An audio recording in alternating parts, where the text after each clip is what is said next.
Everyone, welcome to JK civil services.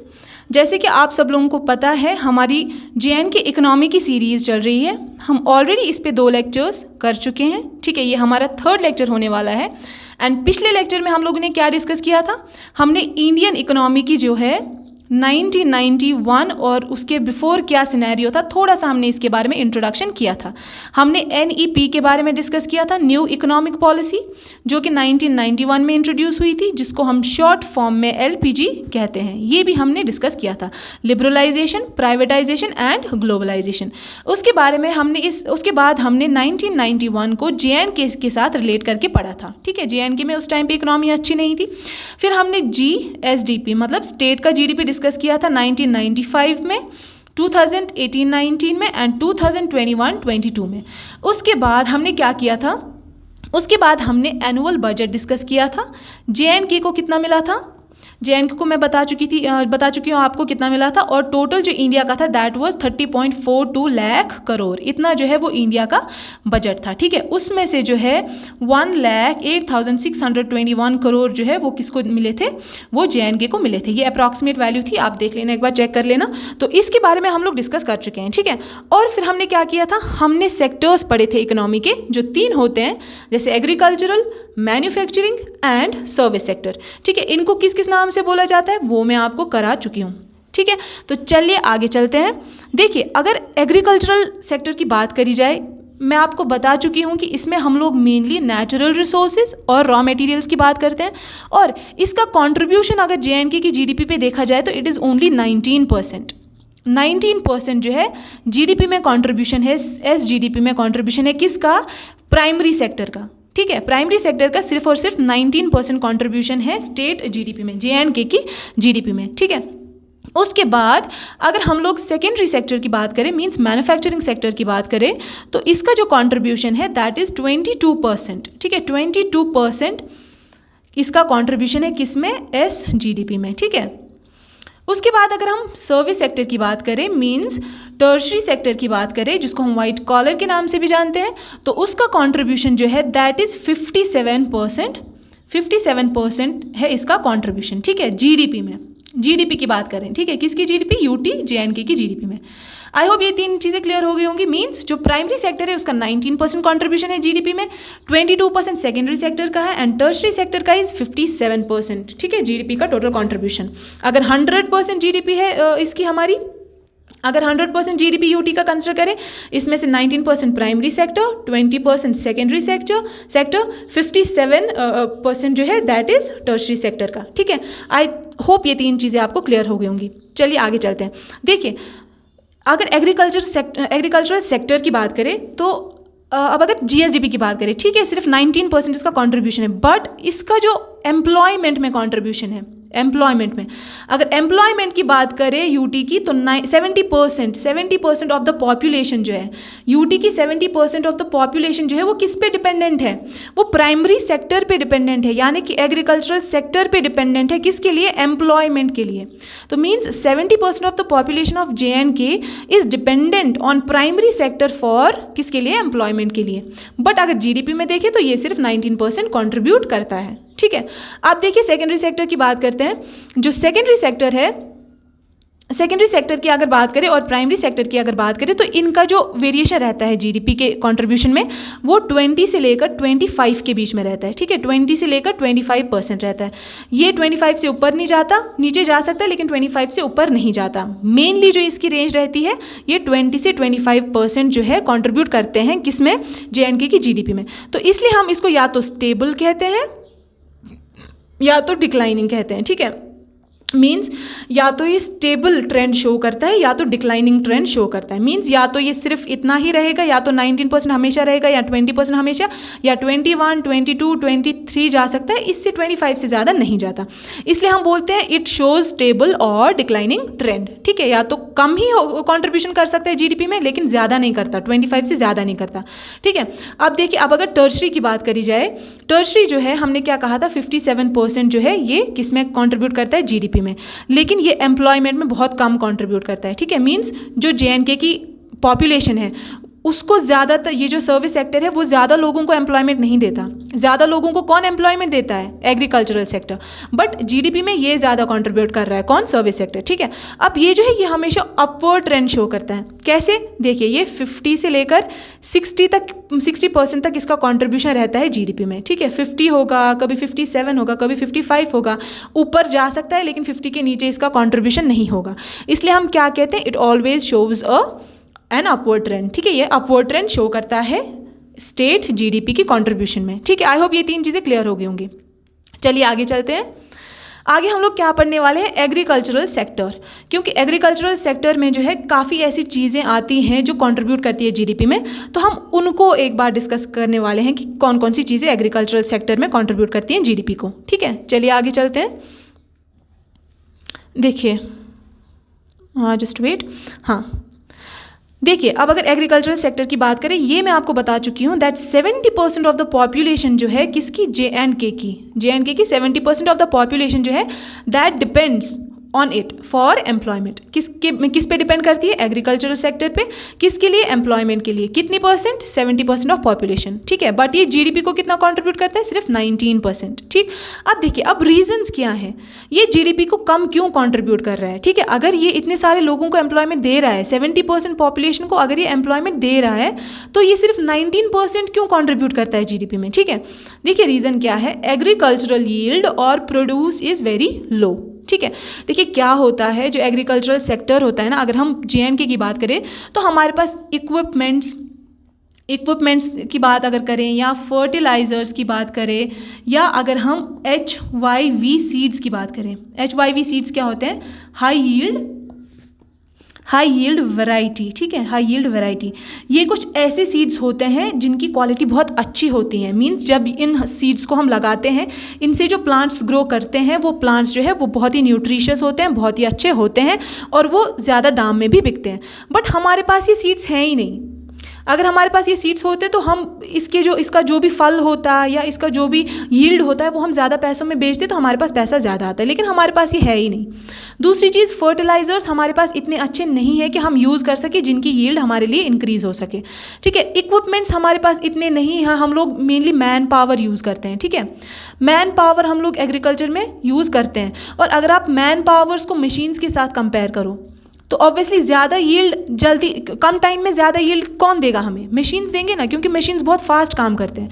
Man power बहुत slow काम करता है, मतलब वो भी काम करते हैं, बट अगर मशीन्स के कंपैरिजन में देखा जाए तो मैन पावर इतना ज़्यादा यील्ड हमें कम टाइम में नहीं दे पाता जितना हमें मशीन्स दे पाती हैं। ठीक है, ऑल्सो जब मैन पावर को हम यूज़ करते हैं तो उसमें आप देख सकते हैं कि बहुत सारे एरर्स होने के चांसेस होते हैं। ठीक है, किसी भी चीज़ में, लेकिन मशीन्स जो है वो बहुत ज़्यादा जल्दी भी काम करती हैं और वो थोड़े एरर फ्री भी काम करती है। ठीक है, एरर फ्री काम भी वो करती हैं। ठीक है, तो अब अगर हम देखें कि हमारी जो है एग्रीकल्चर इतना ज़्यादा कंट्रीब्यूशन क्यों नहीं कर पा रहा है जीडीपी में, तो उसका रीज़न है कि हमारे एग्रीकल्चरल यील्ड या प्रोड्यूस जो है लो है, क्योंकि हमारी हाई यील्ड वैरायटी सीड्स नहीं है।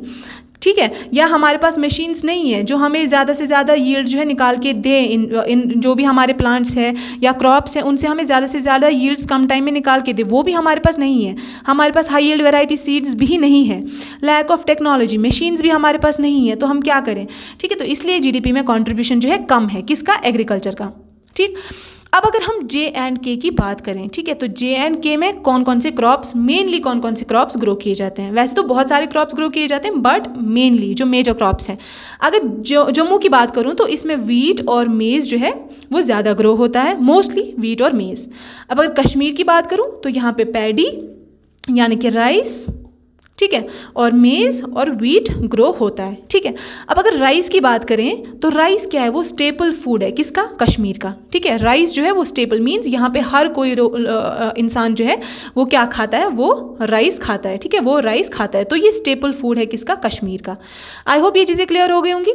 ठीक है, आप देखते हैं कि ये जो क्रॉप्स हैं, जैसे वीट हो गई, मेज़ हो गई, या हमारे पास राइस हो गया, पैडी हो गया, इसका यील्ड कितना है? मीन्स अगर हम लोग 1 हेक्टेयर लैंड में इसको ग्रो कर रहे हैं तो ये हमें कितना यील्ड दे रहा है? ठीक है, ये हमें कितना यील्ड दे रहा है? चलिए इनकी बात करते हैं। ये कुछ फैक्ट्स हैं, ठीक है, ये आपको ऐसे सच याद रखने पड़ेंगे, ठीक है।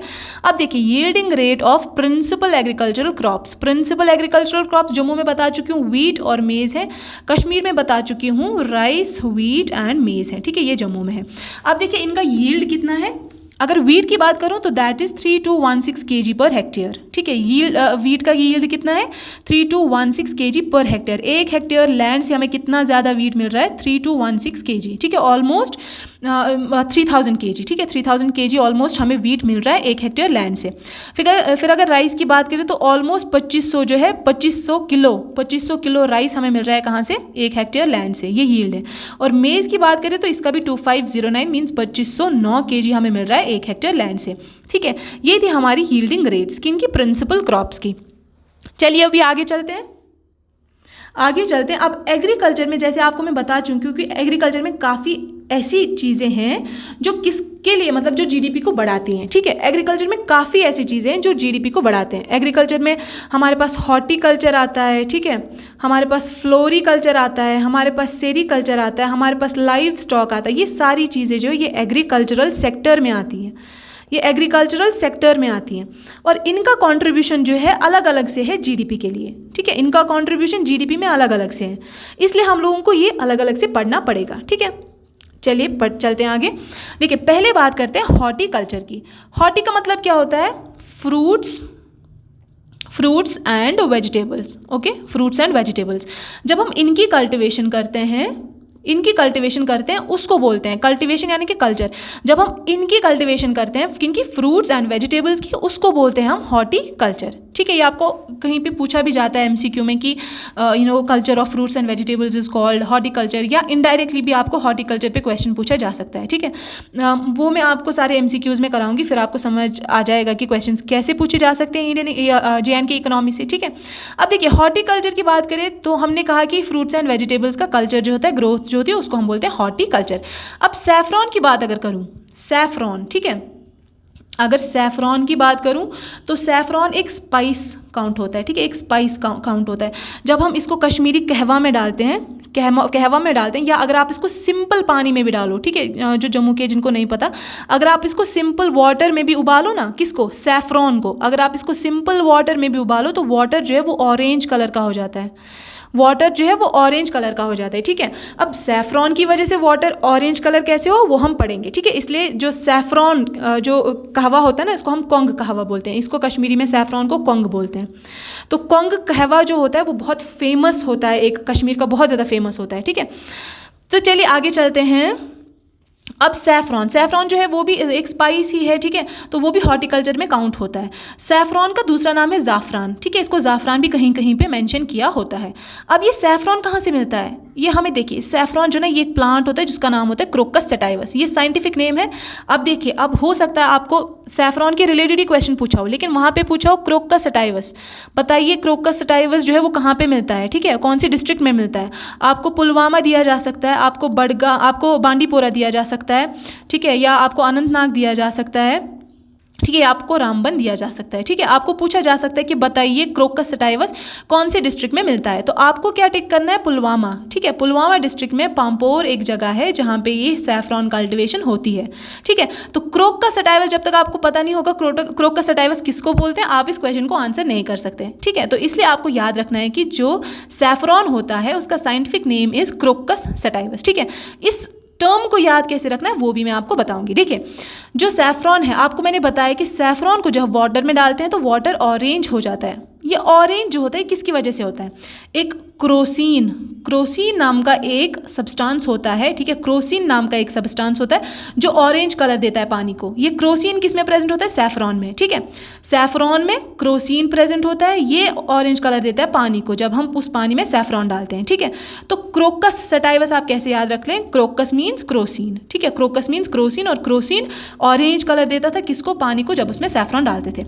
आप इसको ऐसे याद रख सकते हैं, ठीक है। देखिए, अब ये सैफरॉन कहाँ से, ये भी क्वेश्चन में पूछा जाता है। सैफरॉन जो है वो फ्लावर की किस पार्ट से निकाला जाता है, ठीक है। सैफरॉन जो है वो फीमेल पार्ट जो होता है फ्लावर का, फीमेल पार्ट जो होता है फ्लावर का, उसको हम पिस्टिल भी बोलते हैं या कार्पेल भी बोलते हैं, पिस्टिल या कार्पेल। अब ये पिस्टिल और कार्पेल जो होता है ना, इसके भी 3 पार्ट्स होते हैं, ठीक है, इसके भी 3 पार्ट्स होते हैं, स्टिग्मा, स्टाइल एंड ओवरी, ठीक है। ये बेसल पोर्शन होता है, ये मिडल पोर्शन होता है, ये अपर पोर्शन होता है, इसको हम हेड भी बोलते हैं, ठीक है। इसी स्टिग्मा से हमें क्या मिलता है, सैफरॉन मिलता है। और ये स्टिग्मा क्या है, ये फीमेल पार्ट है, ठीक है, किसका, क्रोकस सटाइवस फ्लावर का। आई होप ये चीज़ें क्लियर हो गई होंगी, ठीक है। ये मैं आपको लास्ट में एक थोड़ा सा रिवाइज भी करवा दूंगी, ठीक है। अब देखिए, ये मैं आपको बता चुकी हूँ, क्रोकस सटाइवस या सैफरॉन जो है वो कौन से डिस्ट्रिक्ट में मिलता है, पुलवामा डिस्ट्रिक्ट में एक जगह है, वहाँ पे पामपोर जो है वो बहुत फेमस जगह है, किसके लिए, सैफरॉन कल्टिवेशन के लिए। सेकेंड, बडगाम में भी कुछ मिलता है इसका थोड़ा सा अमाउंट, एंड किश्तवाड़ में भी इसको ग्रो किया जाता है, ठीक है। अगर आपको पूछा जाए तो बडगाम में भी हाँ इसकी थोड़ी सी कल्टिवेशन होती है, किश्तवाड़ में भी इसकी थोड़ी सी कल्टिवेशन होती है, ठीक है। अब अगर JNK UT की बात करी जाए, it ranks first in India, ठीक है। इंडिया में जो है ये फर्स्ट रैंक पे आता है अगर सैफरॉन प्रोडक्शन की बात करें। मींस इंडिया में अगर देखा जाए सबसे ज़्यादा प्रोडक्शन जो है सैफरॉन की कहाँ पे होती है, इंडिया में। तो इंडिया में JNK UT जो है वहाँ पे सैफरॉन, JNK UT जो है वहाँ पे सैफरॉन की सबसे ज़्यादा कल्टिवेशन होती है, ठीक है। हाई प्रोडक्शन ऑफ सैफरॉन कहाँ पे होता है पूरे इंडिया में, वो JNK UT में होता है। बस वही बताया गया था, JNK UT जो है वो फर्स्ट रैंक पे आता है अगर इंडिया की बात करें, किस में, सैफरॉन प्रोडक्शन में, ठीक है। सैफरॉन जहाँ पे ज़्यादा प्रोड्यूस किया जाता है। अब देखिए, सैफरॉन की अगर ओवरऑल हाईएस्ट प्रोडक्शन देखी जाए, अगर ओवरऑल में सैफरॉन की प्रोडक्शन के बारे में बात करूँ पूरे वर्ल्ड में, तो वर्ल्ड में सबसे ज़्यादा कहाँ पर प्रोड्यूस होता है सैफरॉन, ईरान में। वर्ल्ड में सबसे ज़्यादा ईरान जो है वो क्या करता है, सैफरॉन को प्रोड्यूस करता है, ठीक है। अब देखिए, ये वाली चीज़ आपको समझ आ जानी चाहिए। सैफरॉन जो होता है वो ऑरेंज कलर देता है। ऑरेंज कलर कौन देता है, एक्चुअली एक क्रोसीन सब्सटेंस होता है जो क्रोकस सटाइवस में प्रेजेंट होता है, वो ऑरेंज कलर देता है, ठीक है। और सैफरॉन की बात करी जाए तो इसको GI टैग भी मिला है। सैफरॉन की कुछ वैराइटीज़ होती है जैसे गुच्ची, मोंगरा, लच्छा, इन तीनों के लिए जो है वो सैफरॉन को क्या मिला है, इन तीनों के लिए सैफरॉन को GI टैग मिला है, ठीक है। GI टैग मिला है। GI का मतलब क्या होता है, जियोग्राफिकल इंडिकेशन, ठीक है। जियोग्राफिकल इंडिकेशन, ठीक।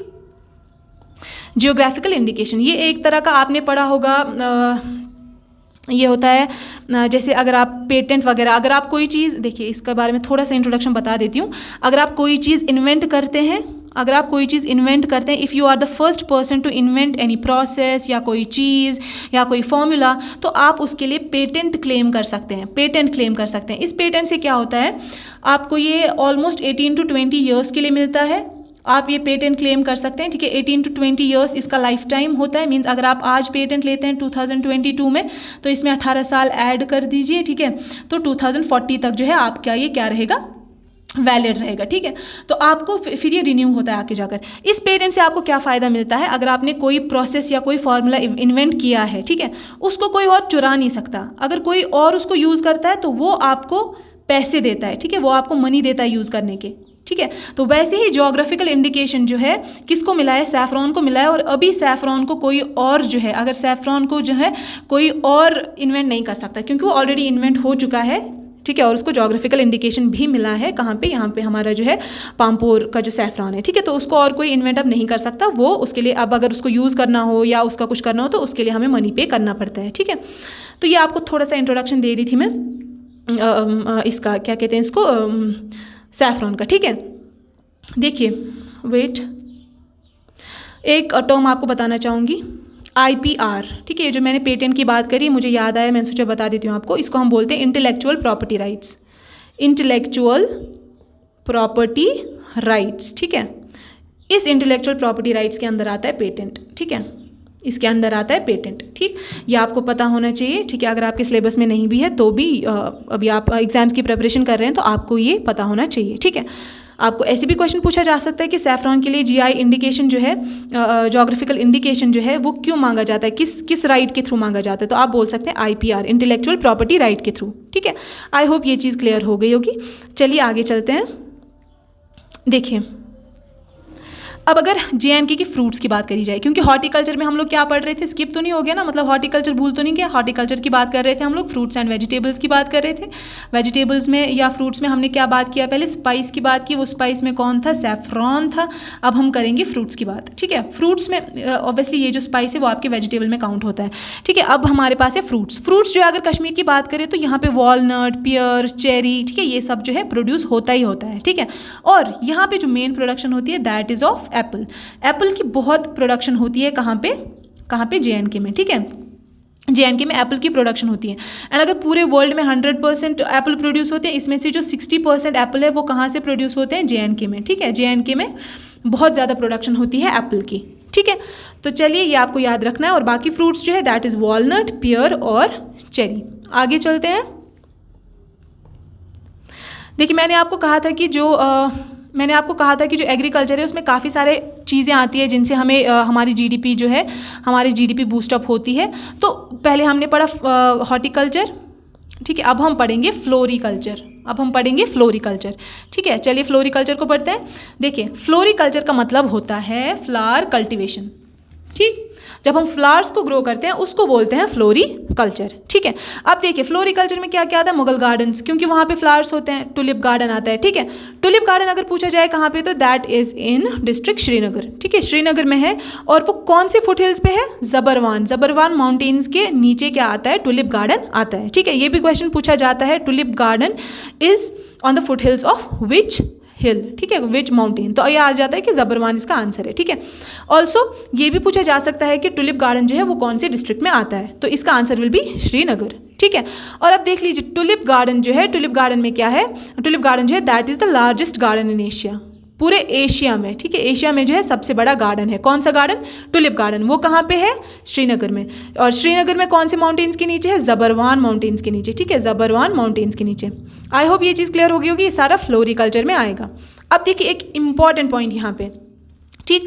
देखिए डोडा जो है ना वो मेज़ कल्टिवेट करता था, ठीक है। डोडा जो है वो मेज़ कल्टिवेट करता था, लेकिन अभी उन्होंने क्या किया है, मेज़ की कल्टिवेशन कम करनी शुरू कर दी है और उन्होंने लेवेंडर को ज़्यादा से ज़्यादा कल्टिवेट करना शुरू किया है, ठीक है। ये आपका करंट अफेयर के रिलेटेड क्वेश्चन है, ठीक है, इसलिए बता रही हूँ मैं। जो GI टैग था जो सैफरॉन को मिला है वो भी आपके करंट अफेयर के रिलेटेड था, जो हमने बजट डिस्कस किया था वो भी करंट अफेयर के रिलेटेड था। तो ये सारी चीज़ें में आपको करंट अफेयर्स भी इसमें कवर हो रहे हैं, ठीक है। अब अगर डोडा की बात की जाए तो डोडा जो है मेज़ की कल्टीवेशन पहले करता था ज़्यादा से ज़्यादा, अब उन्होंने क्या किया है, मेज़ की कल्टीवेशन कम करके लेवेंडर की कल्टीवेशन करना शुरू कर दिया है, ठीक है। लेवेंडर जो है अगर हम उसकी ग्रोथ करते हैं तो उसको क्या बोलते हैं, या हम उसकी कल्टीवेशन करते हैं उसको बोलते हैं पर्पल रेवोल्यूशन। आपको ये क्वेश्चन में पूछा जा सकता है कि पर्पल रेवोल्यूशन किसकी कल्टीवेशन को कहते हैं, तो आंसर विल बी लेवेंडर, ठीक है। और अरोमा मिशन जो है, अरोमा मिशन किसके रिलेटेड था ये भी आपको पूछा जा सकता है, तो आंसर विल बी लेवेंडर। देखिए 2-3 क्वेश्चंस यहाँ पे बने कि लेवेंडर जो है वो किसके रिलेटेड है, या पर्पल रेवोल्यूशन जो है वो किसके रिलेटेड है, तो आंसर विल बी लेवेंडर। या अरोमा मिशन जो है वो किसके रिलेशन में किया गया था, तो दैट इज ऑल्सो लेवेंडर, ठीक है। अब देखिए क्यों लेवेंडर इतना इंपॉर्टेंट क्यों हो जाता है, या डोडा ने लेवेंडर को ज़्यादा से ज़्यादा क्यों कल्टिवेट किया। देखिए क्यों, जो लेवेंडर ऑयल होता है ना वो उसका 1 kg जो होता है वो 10,000 रुपये में बिकता है। 1 kg मतलब 1 kg लेवेंडर ऑयल जो है वो 10,000 रुपये का बिकता है।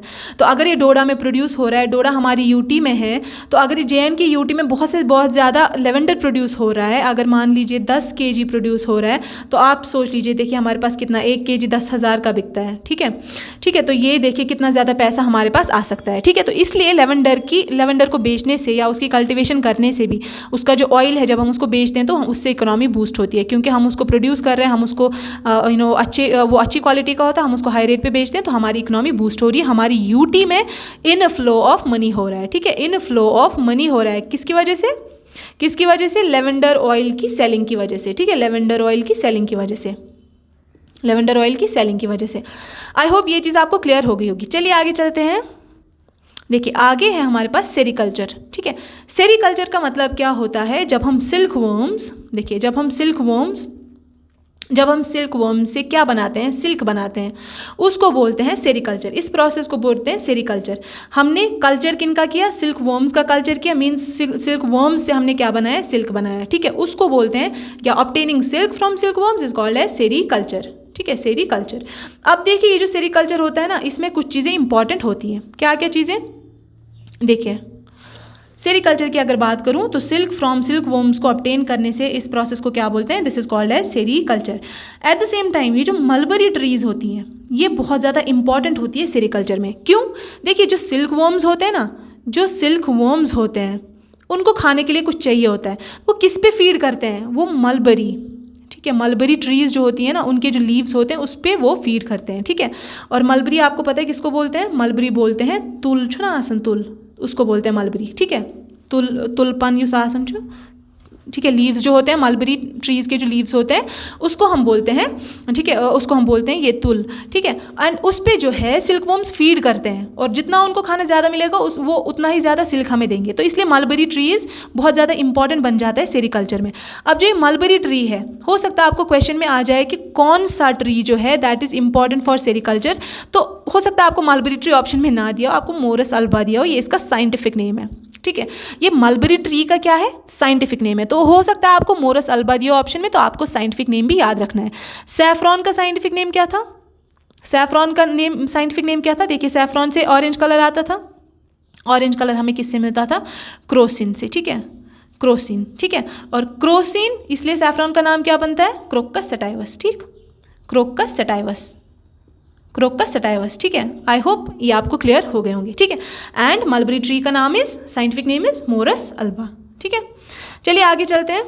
फिर आता है हमारे पास लाइव स्टॉक। ये देखिए 1C 1D, अभी हम एग्रीकल्चर को ही, एग्रीकल्चरल सेक्टर का पहले हमने पढ़ा था हॉर्टिकल्चर, दूसरा हमने पढ़ा था फ्लोरिकल्चर, तीसरा हमने पढ़ा सेरीकल्चर, एंड डी पार्ट कौन सा पढ़ने वाले हैं अभी, लाइव स्टॉक, ठीक है, लाइव स्टॉक पढ़ने वाले। लाइव स्टॉक में हमारे पास क्या आता है, लाइव स्टॉक में हमारे पास काऊ आती है, बुफेलो आती है, ठीक है, ये हमारे पास गोट आती है, या हमारे पास शीप आता है, ये सारी चीज़ें जो है ये हमारी लाइव स्टॉक में आती हैं, ठीक है। आई होप ये चीज़ क्लियर हो गई होगी। चलिए आगे पढ़ते हैं कि लाइव स्टॉक जो है वो जीडीपी में कैसे कंट्रीब्यूट करता है, ठीक है।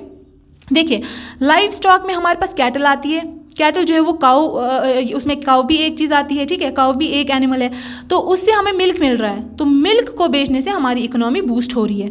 अब अगर पूछा जाए क्वेश्चन में कि मिल्क जो है सबसे ज़्यादा कौन से डिस्ट्रिक्ट में प्रोड्यूस हो रहा है, तो दैट इज़ पुलवामा, इसलिए हम पुलवामा को जो है उसको मिल्क डिस्ट्रिक्ट भी बोलते हैं, ठीक है। मिल्क डिस्ट्रिक्ट जो है वो हम किसको बोलते हैं, पुलवामा को बोलते हैं, क्योंकि वहाँ पर मिल्क जो है वो बहुत ज़्यादा प्रोड्यूस होता है, ठीक है, अगर कश्मीर की बात करें तो। और आनंद ऑफ कश्मीर कौन सी डिस्ट्रिक्ट को बोला जाता है, वो भी पुलवामा को ही बोला जाता है, ठीक है। और पुलवामा में हमने क्या पढ़ा था, पुलवामा में हमने पढ़ा था किसकी कल्टीवेशन होती थी, सैफरॉन की, ठीक है, कौन से एरिया में, पामपोर की, ठीक है। अब देखिए छंगठंगी गोट्स, ये गोट्स की एक वैरायटी होती है छंगठंगी गोट्स, इनसे हमें क्या मिलता है, पश्मीना शॉल, उससे भी इकोनॉमी बूस्ट हो रही है। देखिए अब ये पश्मीना शॉल जो है ना ये इंडस्ट्री के अंदर आएगा, क्योंकि ये पश्मीना शॉल इंडस्ट्री में बनता है, ठीक है। तो ये तो हम ऑब्वियसली मैन्युफैक्चरिंग सेक्टर में डिस्कस करेंगे, लेकिन क्योंकि यहाँ पे छंगठंगी गोट्स का नाम आया तो इसलिए मैंने पश्मीना शॉल भी थोड़ा सा आपको बता दिया है, ठीक है। तो छंगठंगी गोट जो है वो भी लाइव स्टॉक में आती है, उससे हमारी इकोनॉमी कैसे बूस्ट हो रही है, क्योंकि हम पश्मीना शॉल उससे बनाते हैं। काऊ की अगर बात करें लाइव स्टॉक में आता है, उससे मिल्क मिलता है, मिल्क को बेचने से इकोनॉमी इंक्रीज़ हो रही है, ठीक है। फिर पुलवामा जो है एक ऐसा डिस्ट्रिक्ट है जहाँ पे मिल्क की प्रोडक्शन बहुत ज़्यादा होती है, और पुलवामा को हम दूसरे नाम से भी जानते हैं, that is Anand of Kashmir, ठीक है। चलिए आई होप आज का लेक्चर आपके लिए यूज़फुल रहा होगा, हेल्पफुल रहा होगा। मिलते हैं नए लेक्चर में, till then goodbye, thank you.